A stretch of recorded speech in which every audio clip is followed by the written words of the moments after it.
अध्याय 6 सर्वनाम प्रोनाउन। संज्ञा के स्थान पर प्रयोग होने वाले शब्द सर्वनाम कहलाते हैं। देखिए, पढ़िए और समझिए। छुट्टी के दिन अनुभव अपने माता पिता के साथ चिड़ियाघर देखने गया। अनुभव की छोटी बहन भी अनुभव के साथ गई। अनुभव ने चिड़ियाघर में बहुत से जानवर देखे। चिड़ियाघर में अनुभव और अनुभव की बहन को बहुत मजा आया। अनुभव बहुत खुश हुआ। अनुभव ने चिड़ियाघर में चिंपैंजी भी देखा। अनुभव ने सबके साथ मिलकर आइसक्रीम भी खाई। शाम को अनुभव परिवार के साथ घर लौट आया। अब इस अनुच्छेद को फिर से पढ़िए। छुट्टी के दिन अनुभव अपने माता पिता के साथ चिड़ियाघर देखने गया। उसकी छोटी बहन भी उसके साथ गई। उसने वहां बहुत से जानवर देखे। वहां उन दोनों को बहुत मजा आया। वह बहुत खुश हुआ। उसने वहां चिंपैंजी भी देखा। उसने सबके साथ मिलकर आइसक्रीम भी खाई। शाम को वह परिवार के साथ घर लौट आया। पहले अनुच्छेद में अनुभव का नाम बार बार आ रहा है, जो कि पढ़ने में अटपटा सा लगता है। इसलिए दूसरे अनुच्छेद में अनुभव संज्ञा के स्थान पर उसके, उसकी, उसने, वह शब्दों का प्रयोग किया है। ये सभी शब्द सर्वनाम हैं। सर्वनाम के भेद। सर्वनाम के 6 भेद होते हैं। 1. पुरुषवाचक सर्वनाम पर्सनल प्रोनाउन। 2. निश्चयवाचक सर्वनाम डेफिनाइट प्रोनाउन। 3.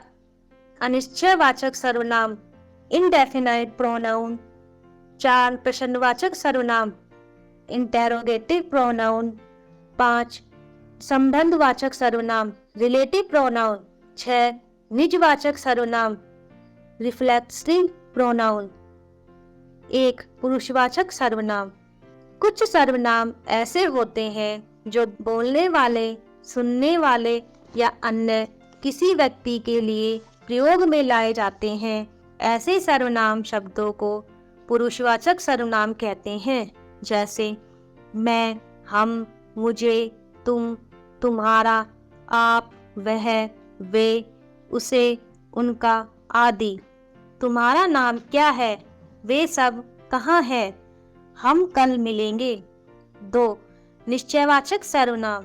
कुछ सर्वनाम शब्द किसी व्यक्ति या वस्तु के बारे में निश्चित जानकारी देते हैं।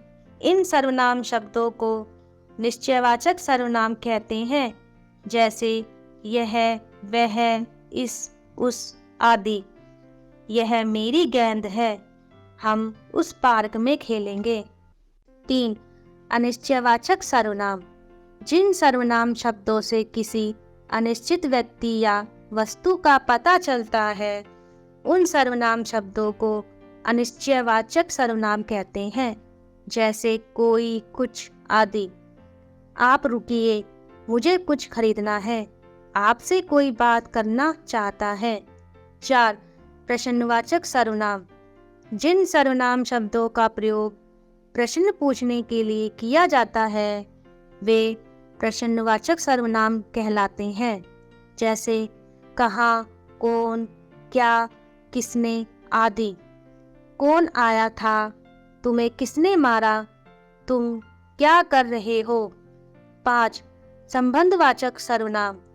ऐसे सर्वनाम शब्द जो वाक्य में आए शब्दों का एक दूसरे से संबंध बताते हैं, उन्हें संबंधवाचक सर्वनाम कहते हैं, जैसे जो, जिसे, जितना, उतना।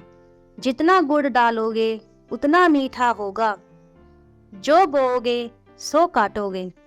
6. निजवाचक सर्वनाम। जिन सर्वनाम शब्दों का प्रयोग काम करने वाला व्यक्ति अपने लिए करता है, वे निजवाचक सर्वनाम कहलाते हैं, जैसे अपने आप, स्वयं, खुद आदि। हमें अपना काम स्वयं करना चाहिए। मैं खाना खुद पका लूंगी। संज्ञा शब्दों की तरह सर्वनाम शब्दों के भी एक वचन तथा बहुवचन होते हैं।